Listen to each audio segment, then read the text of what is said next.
best of the Commander. best.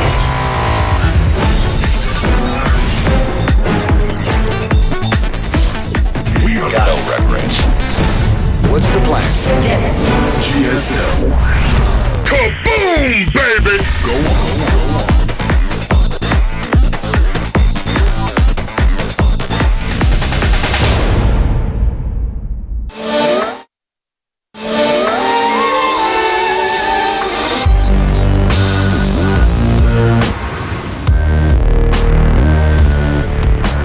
전 세계 팬들이 지켜보는 가운데 팀리그 최초로 라스베가스에서 치러졌던 2012 GSTL 시즌1 결승전. 2012년 최초의 우승컵을 가져간 기적의 팀 프라임. 최고의 해외 팀들이 합류하면서 역대 최다 팀이 출전했던 2012 GSTL 시즌2. 3회 우승을 노리던 최강의 팀 슬레이어스를 꺾고 올킬의 기적을 이뤄낸 FXOpen. 그리고 2012년에 데뷔를 장식할 스타크래프트2 최고의 팀이 탄생한다. 2012 핫6 GSTL 시즌3 결승전. GSTL 최초의 정규리그 우승, 4시즌 연속 4강 진출, 1년 만에 찾아온 우승의 기회를 절대 놓치지 않겠다. 스타크래프트2 팀리그의 최강자 MVP. 매 시즌 8강에서 탈락한 최약체 팀에서 팀리그 결승 사상 최초의 올킬 우승까지 2회 연속 우승을 꿈꾸는 기적의 외인 구단 FXOpen. 2011년 2월 GSTL 페브러리를 시작으로 수많은 스타와 명경기를 탄생시켰던 스타크래프트2 최고의 팀리그 GSTL. 영광의 7번째 우승팀은 과연 어디일 것인가? FX오픈 대 MVP의 결승전 지금 시작합니다.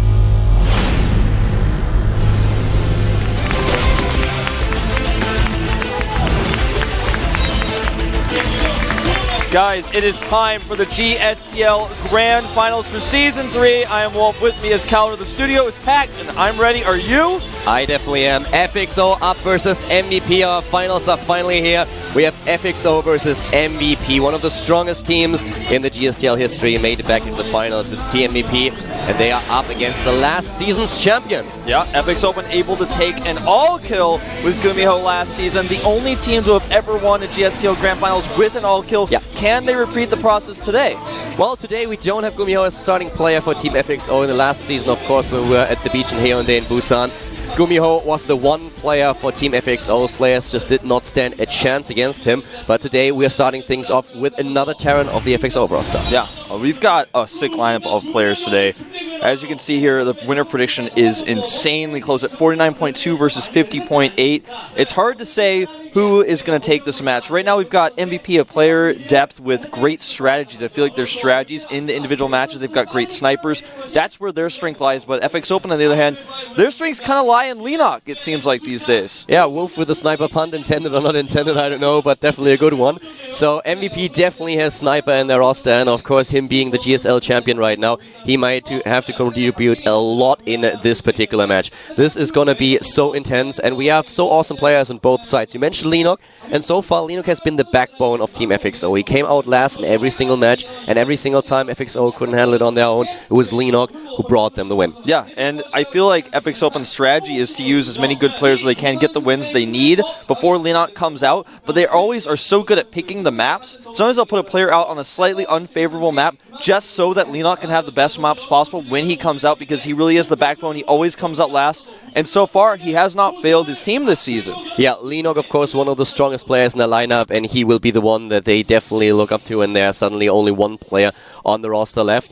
But yeah, today is going to be pretty epic, and we are having a quick look at Team MVP now as they're entering the arena. Yep. Well, maybe not right now. In a moment. All right, there is the graphic up behind us. We're going to take a look at some stats, it looks like here. So somebody pressed Oh, maybe not. Right also button. just You can check see more fans are filling into the studio, though. That's what it's actually really packed.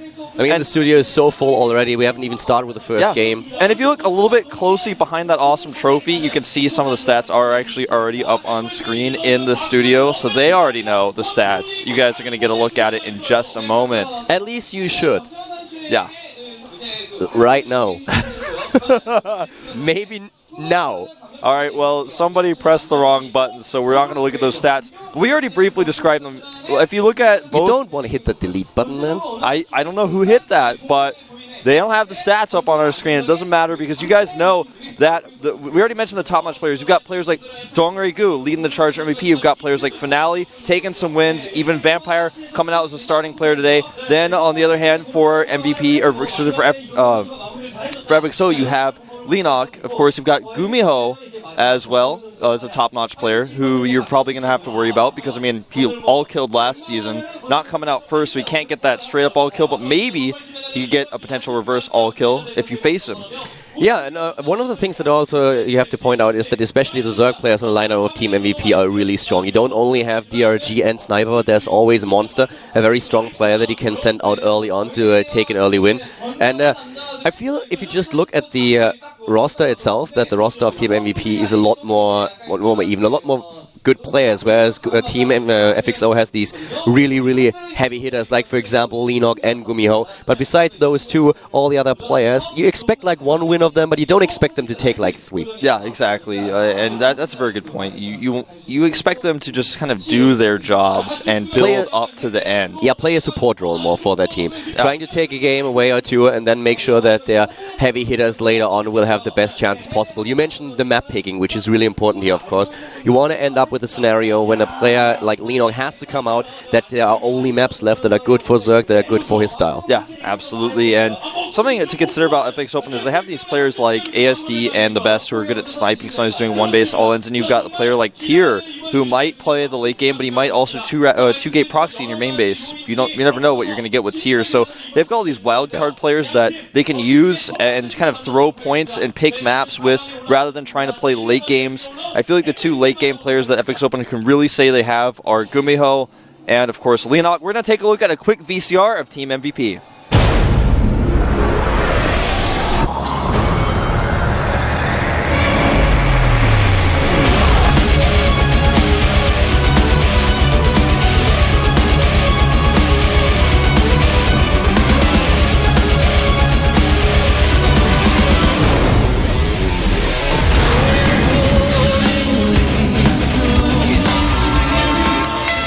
Here comes the MVP team out now themselves, rocking that sick new jacket. Yeah, indeed they do. All of them in black, back in black, and of course they want to take another title here. They want to be the first team to take 3. It's always a great thing to show when your team buys a new jacket or sets up a new article of clothing, depending on what the season is, coming into the finals. It just shows that you're very dedicated. You've been really pumped up for this moment, and you're even wearing something new when you come and put your hands in here.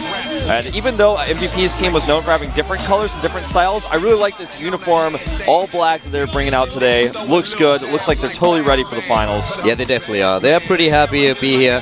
They are all cheered up, and they think they can take it today, and why not? They are one of the strongest teams out there, and of course one of the things that they will have prepared for the most is taking down Linok. The Linoctopus these days, he is just so strong. He is so strong, man. Incredible. And he is like the last person they have to kill. They know he's going to come out last. They know they have to beat him because it doesn't matter who else they beat. It doesn't matter how many points they put on that scoreboard. If they can't actually beat him, it doesn't matter. Speaking of FXO, let's take a look at their VCR.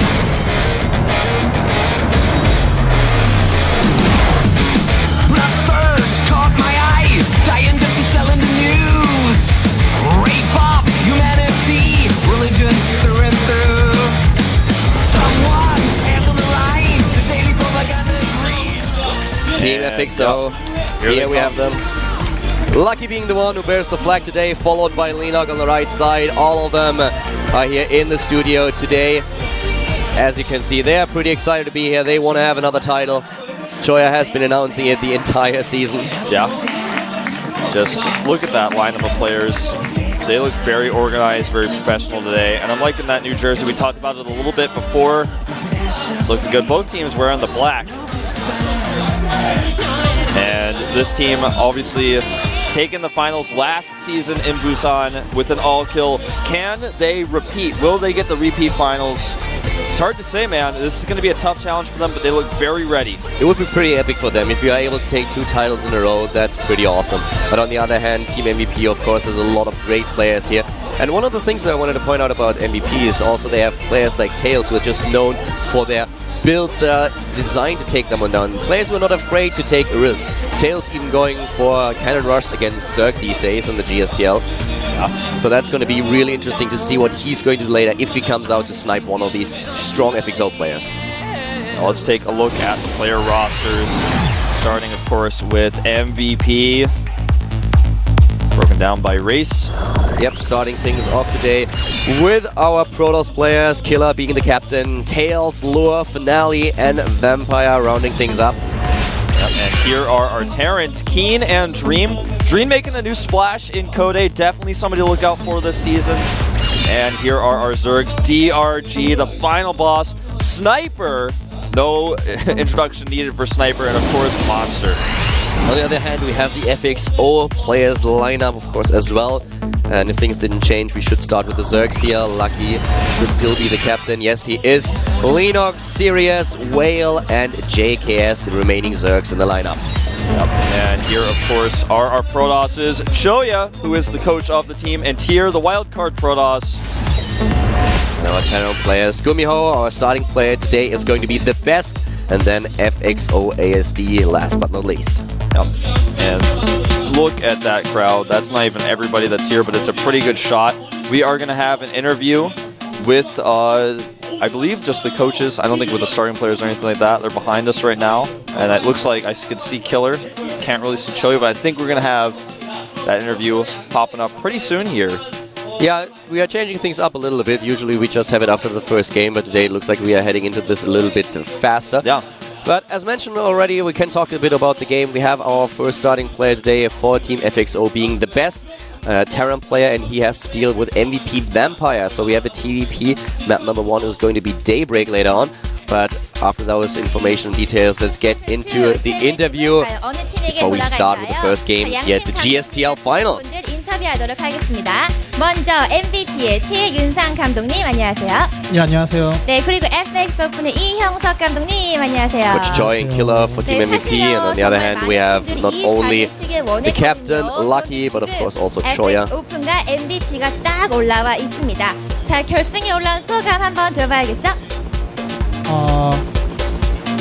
1년 전에 So how does it feel to be in the finals? First question to the MVP coach. 지금도 잊지 않고 있거든요. 네. I would say pretty excited. 금년 Yeah. 마지막도 멋지게 장식하고 싶습니다. 그렇군요. 자, FXOpen은요. He can't really forget the feeling when they were the champion a year ago, and he wants to feel that today again, so they are ready to take the title. 꼭 우승할 수 있도록 최선을 다하겠습니다. 네, FXOpen won the 3 months ago finals, and they want to win again, basically, is what he's saying. Pretty straightforward. Of course, he wants to win again. 근데 지금 But in case you didn't know, he won last season as well. 기분이 어떠신가요? 그런 인터뷰를 했더라고요. 제 네, 선수들이. 맞아요. 그래서 선수들 입장에서는 원하는 팀이 올라왔으니까 좀 더 낫지 않겠어요? 하지만 FXO 팀이 The MVP players wanted to be FXO, the opponent in the finals. They are really confident in playing against Team FXO. 사실 이런 말 들으면 기분이 살짝 나쁠 수 있거든요. 그렇죠? FXOpen 한마디 해주시죠.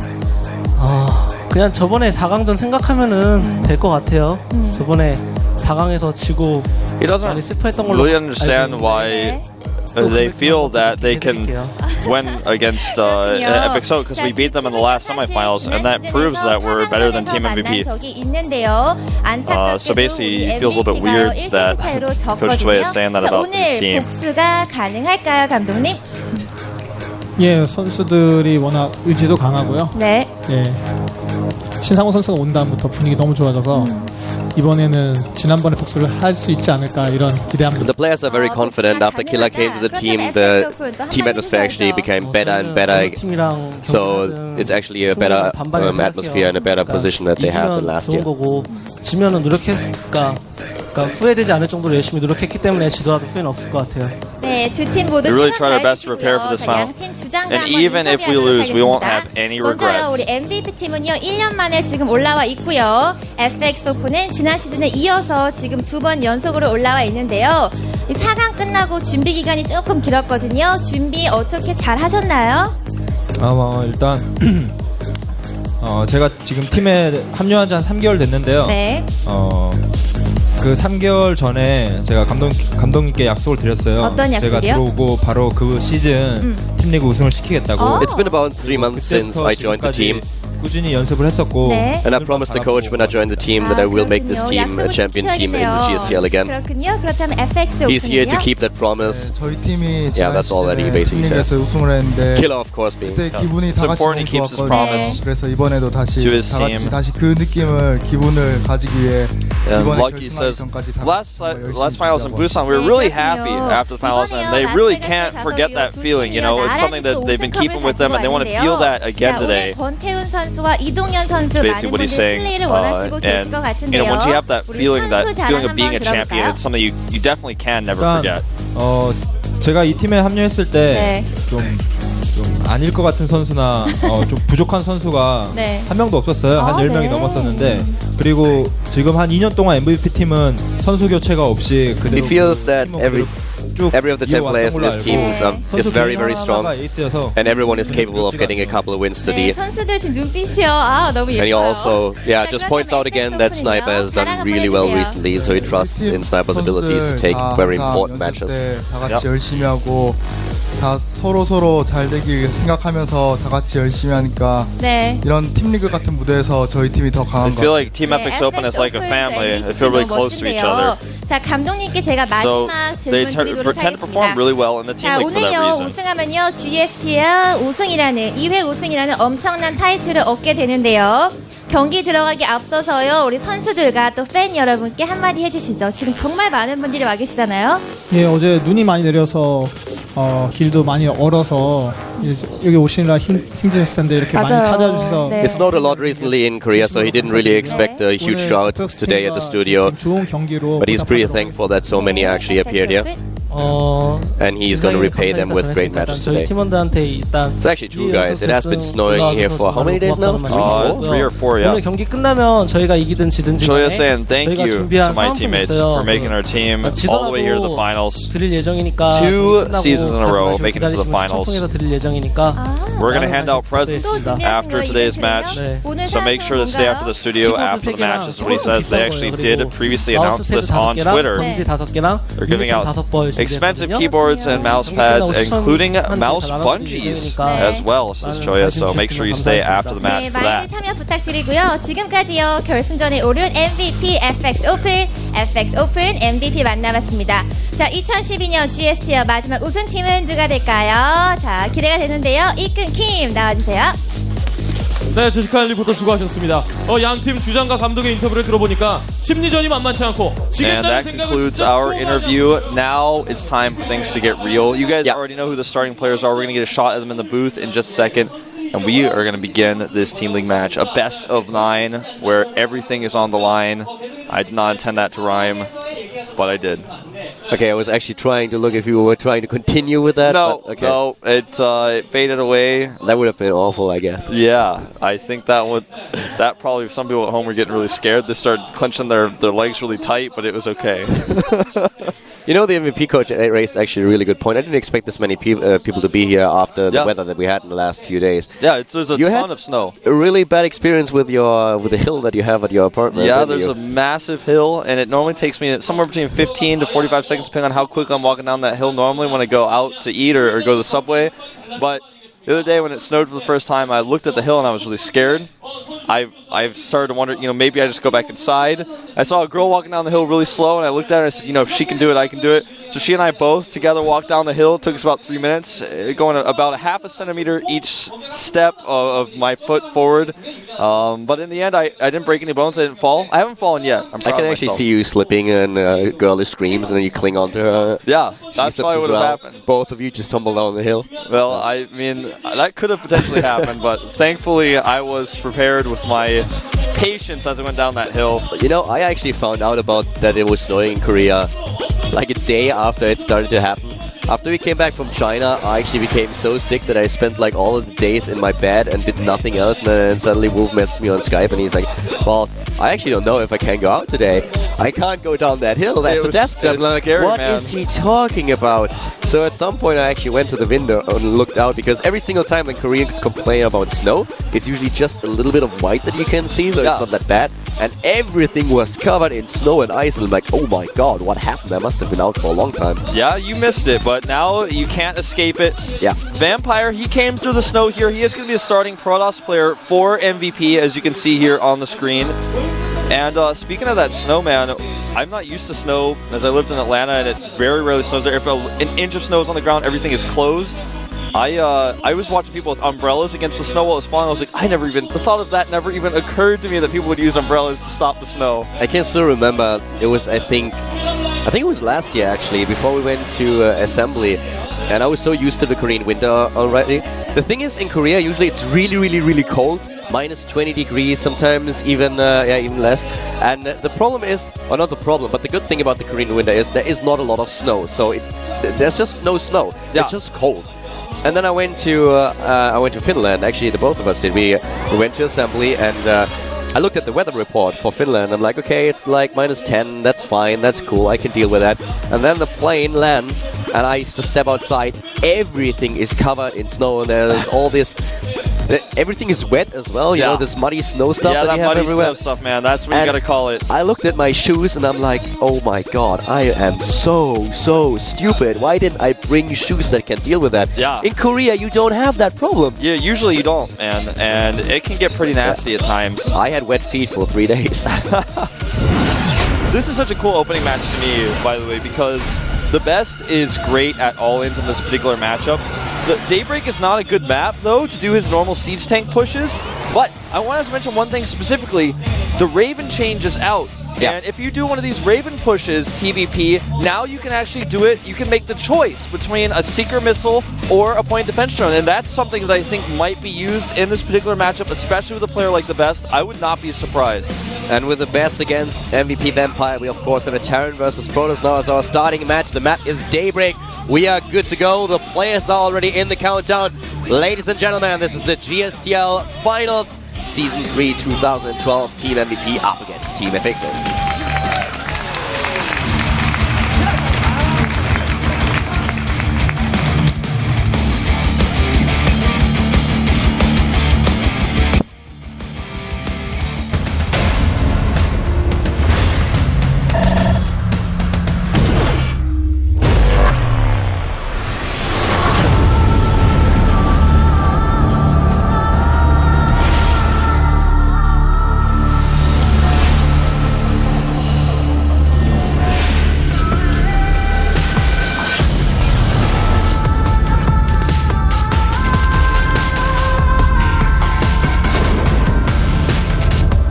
We are live with the GSTL Finals, MVP up against FXO, and starting to the top right of Daybreak, we have our MVP starting player.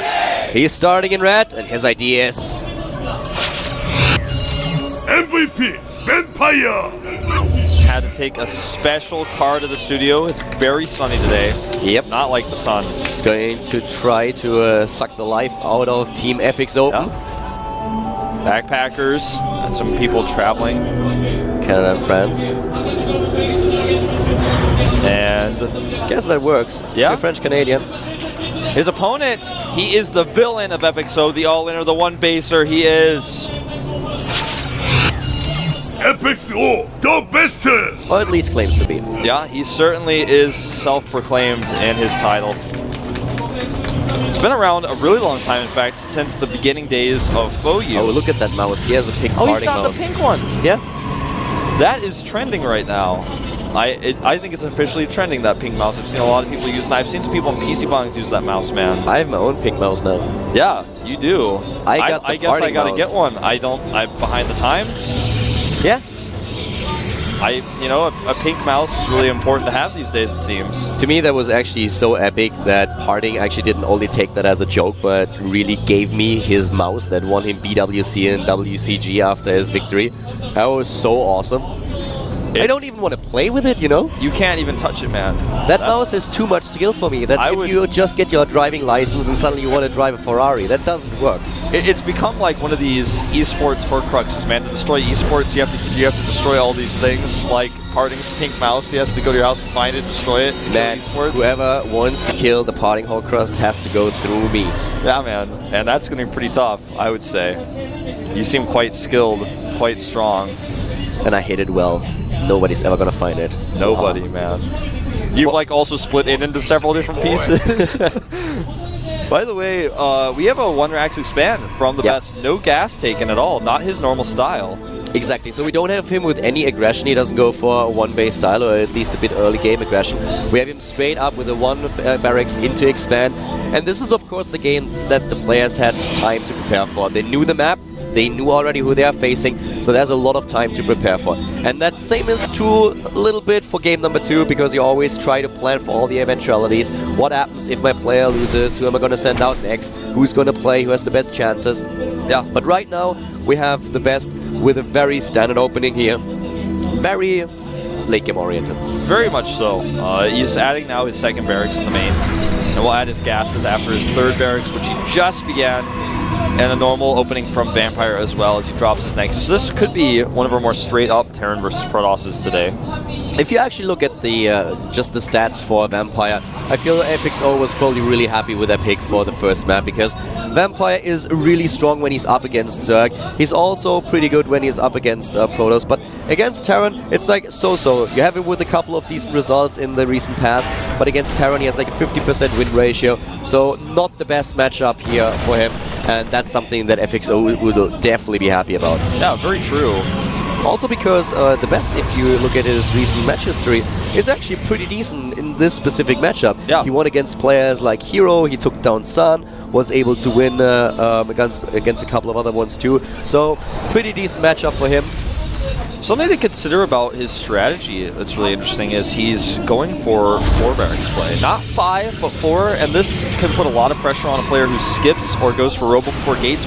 We have a Twilight Council going down, though, for Vampire. Yeah, exactly. Vampire going for a fast Twilight Council here, and this kind of looks like we might actually see him with DTs. The thing is, with DTs, you can do a ton of damage to the actual army when there are no combat shields. But with Blink Stalkers as well, with no stim and no Marauders, you can just blink against those Marines all day long. Stalkers can already out-micro stimless Marines, and when it comes down to having Blink, composition-wise, this could be great for Vampire. We also had these charge builds coming up a lot lately, but usually with different timings as soon as the Protoss heads into the third. And with the DTs, it's really interesting to see, for example, changes that we will have with Heart of the Swarms, where DTs these days, and there's the Dark Shrine, can be achieved a lot faster because the costs have been reduced. A lot of players are toying around with this on the latter streams nowadays. Robbie, for example, did it in the past, and other Protoss as well. But here comes that Dark Shrine. And on the other hand, we have the best now trying to sneak past his opponent's scouting routes with a few Marines that could hit quite hard. Yeah, the thing is, the second wave of Marines is the big problem. The first one has Vampire's attention 100% right now, and he's got nothing for the second group of Marines, which are sneaking around the right side. He has and no since idea. this is a Zealot-heavy army, it's going to take it forever to get back into the main. If he chases here, he's going to be in a lot of trouble. Now he sees him. He needs to turn around right away. He needs to get away with those probes, and he does. Here come the Marines trying to move into a good position. He needs to try to sandwich them, but the timing is not perfect for him, actually. Yeah, and this Marine force is going to get totally owned here. And before the rest of the Marines arrive, so what the best is kind of doing here is attacking with half his army. He could have tried to crush this force of Vampire with both of his army halves, but it did not really work. Yeah, you were so right about the sandwich idea. That's definitely what he had planned. He wanted to come in and start to hit those pros, force the Protoss army up. They come in from both sides and fight. But in the end, he did a half and half. Now the Dark Shrine is done. That Pylon is done as well. And it's not only the Dark Shrine, the entire tech of Vampire is so much better. He's heading into this robotics as we speak. And now the first few DTs get warped in. There is no stim, there is no missile turret. He has to rely on his scans. And the army of his opponent is already so much bigger. Yeah, a great position on those Marines to make their last stand. But with no turret here, he has one scan saved and gets it. Missile turret has started, and this DT attack will be deflected. At least for now, though, he could try to use that robotics to make War Prism or even just an Observer and a Pylon. He moves in again though. Will this DT get in? It actually looks like he will. He has to go for whole position here. Yeah, he's going to lose so many Marines though. Oh, he actually just runs by. Is just able to get away here. Can now hack away at the engineering bay, but there's the next scan as the energy accumulates on the command center. So, to be honest, the best doing a lot better against those DTs than I thought he would. Yeah, that was definitely a better trade than I expected. You know, had Vampire decided to kill the SCV building the turret, I think he may have been able to target down a few Marines and then get out. That was so close though. Yeah, it's so hard to know if you're going to be able to get away with that or not in a split decision like that. And if you misclick in a situation like this, then suddenly your DT is dead, you didn't even get that second scan. Like this, he at least stole a second scan. It's kind of still worth it. So, just looking at this, we have MVP Vampire trying to go for this DT build. The best is ready, but both players kind of missing a little bit of an opportunity here. Absolutely. You know, if you look at the army supply, actually just got popped up on your screen as well, 34 to 23. That's a pretty good sign that the best has some opportunities to move out. He's going to have Stim and +1. He's going to have some medevacs out he can use. He has a great timing to attack before charge is done, before any Colossi are out. He's going to try to hit this timer right now because it's a very small window he's got. Okay, he's trying to move out right now. He knows, of course, with all the resources that has been spent for the Dark Templar tech, that there are not a lot of follow-up options. It's not like the Protoss player at this time will have the Colossi with extended thermal lens and everything to deal with this. So the best is trying to hit this timing and do damage while he can. And he will be ready with his +1, just finished. He also has this combat shield on the production tab right now. Yeah. One thing that's really missing, though, is his third command center, which was delayed by this DT. It's going to be delayed again. He really needs that with this push. The DT actually on all position doesn't attack the SCV and the missile turret. Yeah, that's going to be something he's going to regret a little bit later on. But I think that with the Colossus popping out here and charge almost being done, I think he's just going to have enough to hold. One of the pylons has been spotted, but still. He also had to scan to kill it because the DT was warped in there. You know, the scouting factory there played a huge role. He knew exactly what was going on. This DT is really, he could actually fight. He could fight those before combat shields are done, but it looks like he's not going to. I feel like he didn't really check if there's combat shield still on the Marines or not. Yeah, but well, as it is, the scouting factory sees the army position on top of the ramp, so the best decides not to engage, and now we have extended thermal lance already halfway down. The first Colossus is out, the second one will join the army soon. So this window that he had is closing fast. Yeah, and now that the window is closed, he's actually got +2 armor going up. His range is finished, he's continuing Colossus production and taking a third. All of the resources he invested into tech, the best wasn't able to capitalize on the fact that he spent so much resource on that and rather than his army. Now he's able to build his army and his tech, and the best needs to find openings soon or he's going to fall further and further behind. We have now +2/+2 already on the board for Vampire. And the thing is that we only have one engineering bay for the best, so he's trying to get those upgrades out, but he's already far behind. And of course the Protoss player that is known best for his upgrades is Crater Prime. But still, if Vampire continues with his upgrades and Chrono boosts his Forge as well, he will have such a fantastic lead in the upgrades that the army of his opponent is going to be so weak in comparison. Yeah, and I think that is he really going to move out here? He's going to be so careful because the best does, if he gets a good flank and a good or a good concave, he could definitely fight this army. He actually completed the second engineering base. Sorry, my bad. He just didn't use it yet, and now started the +2 attack upgrade. A bit late, but here we go. He actually needs to get up that choke point. But once he gets a concave at the top, then Vampire will have to turn around. He's going to go for the third bases. Swinging around that side. I think the best has too much to defend, though. I don't think he can actually commit here. Vampire doesn't have those +2/+2 upgrades yet, so he doesn't really have a lead in this game when it comes down to the army strength. And with only 4, well, now nearly 6 Vikings, I have to say that engaging, especially in this position where you can position the Vikings on the high ground, is tricky. How did this DT get in here? The world may never know, but he's going to do some damage for sure. Already up to 6 kills. And it took, actually, it took the best 5 kills until he realized what was going on. After 5 kills, he started to use his units to retreat with the SCVs, but now suddenly this opens, of course, a position for Vampire at the third base. Here comes the scan, and the supply depot will die. So does the DT, but still, the damage has been done. Yeah, damage definitely done, and he's trying to flank here. I don't like this choice to attack the rocks at this point. He's always trying to find the better engagement. He's trying to push the best into a fight that he doesn't want to take, but no matter how the best fights, he pretty much just has the better composition, and it's not a concern for him. So even with the DT in the main, you try to pull the army back and then go for the third base and snipe it, but the best did not take the bait. Vampire is definitely the one in this game who's pushing the buttons right now. We have him with +2/+2, a 1/1 only for his opponent. Once again, the attempt to use the DTs, but suddenly the high ground for MVP Vampire, who decides to fall back though. And I like his choice because of the Viking positioning there on top of that high ground would have been really, really difficult to fight. And you know, he's trying to get these little moments where you can have that position where you can have the high ground, have the concave, but even so, he just knows his army is not quite big enough. This turret may never finish. You know, I really think that he needs to go into Storm now on 3 bases if he really wants to work with this. On the other hand, we have the first few ghosts already on the production tab. Yeah. It's interesting to me that Vampire did not research +3, right? He goes into the shield upgrade, but he doesn't have +3. No +3 attack. Going for shields rather instead. Interesting choice. I think it's going to be for the Archons. That's the only thing I can think of. But either way, it would be still nice to have those Archons with +3 weapons. We are going to have Storm research probably very soon. The Templar Archives is done, but he hasn't started using it yet. This battle, I feel the Defender's advantage is quite strong for the best, and I don't know if Vampire should actually try to force this here. I actually don't think he will. The position for the Vikings is just way too good. If he can take a 4th base, Vampire that is, and that's what he's trying right now, that will give him the lead later on. He can add additional production structures and then warp in when the fight starts. But at this point, I feel he just wants to make sure that the best doesn't take a 4th base, that he doesn't get on a better base count than 3. What is that in the main base? That's an I observer, think it's an right? observer, yeah. Alright. That may have been...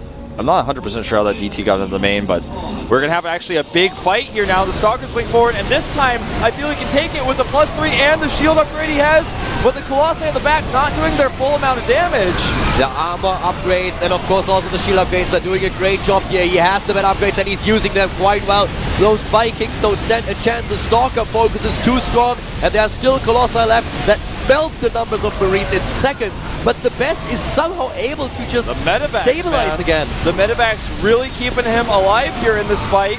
And the last Colossus falls. The Stalker's looking a little bit awkward here as they retreat. The Zealots are going to go down. And I got to say, you know, I feel like that's kind of the Defender's advantage. You have this many Medevacs. You've got rallying units coming out. You've got a great composition. He was down 40 supply in that fight. He held on with those Medevacs. Eventually, the Stalker's not able to do that much. And you know that second wave of Zealots that got stuck behind the Stalkers wasn't really able to fight. I think that really helped turn the tide as well. You know, when that battle started, I really thought that Vampire would be able to crush the best. The best dropped within seconds, 40 supply down. And then, yeah, those Medivacs really saved him. Yeah, Storm just finished. Now imagine if Storm had been in that fight. Imagine if we had 2 or 3 Storms dropping down there. That could have been a very different fight. These Medevac count is EMPs, at 6. The EMPs were really good. Without the EMPs, those upgrades would have just annihilated the best, but he was able to get nearly all the shields of the Protoss player. I think it was 6 ghosts in total that did the damage. EMP after EMP hitting. But still, we have Vampire on 4 bases now against the best with 3. We have him with a +2 shield upgrade. The 3rd attack upgrade for some reason not started, whereas the best is nearly completing his own. Yeah, and he still is really skimping on that attack upgrade, which is kind of weird considering he does have double forges available at this point. He may have actually just forgotten it. He might have, yeah. And we also don't see any High Templars for him. He has Storm finished, but we don't see High Templars in the mix. Of course, the problem that he's going to face is that there are so many ghosts. If you just look at the number of ghosts, we have 10 already. Another 4 will be produced in a few seconds. And that means that we have 14 ghosts with EMPs, with snipes. And he's not done building them. He builds even more. Yeah, 5 more. It's going to put him up to 17. This is very Gumiho style, what we're seeing here. The Archons don't want to face those EMPs, but they don't have much of a choice. And here come the Vikings once again. The Viking count is suddenly drastically reduced. And now comes Vampire with those Colossi that he still has in the back. Yeah, you know, when you make this many ghosts and your opponent doesn't really get his Templar, he has a few Archons in there, you have no answer for the Colossi, suddenly you're fighting a losing battle. This game is so close with how the battles are going, though, because the composition-wise, I feel like at this point, the best is still in the better composition because he has enough ghosts to really fend this off, but the upgrades are just so good for Vampire. Here he comes in again. Does he have enough? The big problem for him really is that there are not a lot of High Templars. Those Colossi doing a lot of damage here. +3/+3 has been started for MVP Vampire. Shields and attack, that is. He's already on the 3rd armor upgrade. But this game is really so intense, both of them on the same overall supply. Still this 4th base for MVP Vampire, though, that gives him an edge. Exactly. that base is going to become so important, especially once the natural gets mined out very soon, and that's why we see this fourth being taken in the middle here by the best. He has almost 17 ghosts on the map right now, and I feel like this is a fight that Vampire is trying to push through because he's like, wait a minute, you only have ghosts and that's it. GG! Vampire takes the game, too many ghosts, not enough Vikings in the end. Not enough Vikings, no answer for the Colossi. You can't have an army that relies only on ghosts when your opponent is not dropping any storms. Ghosts, of course, being awesome here, not only for the snipes that were not too useful in this game, but those EMPs saved the best, not only once. In the end, it is Vampire who is victorious, though. Good job here by the Protoss player. The fourth base coming through, also the upgrades that he researched. And Vampire just relentless with his attacks, making sure that the best could not take that very critical fourth base. Eventually he was out of steam. He added the production facilities for that fourth. He had the fourth ready, but he wasn't able to really land it and get started. What usually happens when you have a big battle and you go for a lot of Colossi, you go into the fight, the Vikings take out your Colossi. Usually most Protoss players start switching into High Templars. He just completed his Storm tech, but Vampire just looked at this like, okay, you expect me most likely to go into a tech transition right now. I'm not going to do that. I'm going to stick it out with Colossi and just keep on producing them. And the best just assumed there would be a switch now, so you keep producing ghosts. How many did he have at the end? 17? Yeah, 17 or 18. He had 17 ghosts and not a single High Templar to snipe. He could use the EMP still against the Protoss army, but those Colossi in the back, they certainly did a number on his Bioforces. A few more Forces. waves of Marauders even could have helped him there instead of the Ghosts. Exactly. So I think that, Ghosts are great damage dealer versus light units. They also have that EMP to eliminate shields. When it comes down to actual fight, though, if you're facing mostly Stalkers and Colossi, you don't get that bonus damage to light on your Ghosts. Ghosts are actually a strong unit. I mean, they're more known for their spells like Snipe and EMP, but they actually are a strong unit if you get enough of them out. But Marauders, I think, would have been more appropriate in this case. Yeah, I completely agree with you there. With a couple of Marauders in the last fight instead of the Ghosts, I think he would have been able to maybe get his fourth base up, and this is, of course, also the reason, or one of the main reasons why he GG'd out. He realized, okay, I can't take a fourth base. I don't have any income left, so I can't really build anything. My opponent is already on 4 bases. Vampire was completely fine here. He always kept the best contained in his on his 3-base economy, and he himself got better and better with his economy, with his upgrades, and with the army composition. Great first game by Vampire, and now of course it's up to Team FXO to find an answer. Is it going to be Lucky? He's at the top right, and it looks like it, man. It's time for Lucky. It looks like Lucky is always the guy who comes out second, isn't he? Yeah, he seems like it. He loves to come out second. And I think he's a great all-around player for FXOpen. Not the best player on the team, but somebody who could definitely take some games out. I see what you did there.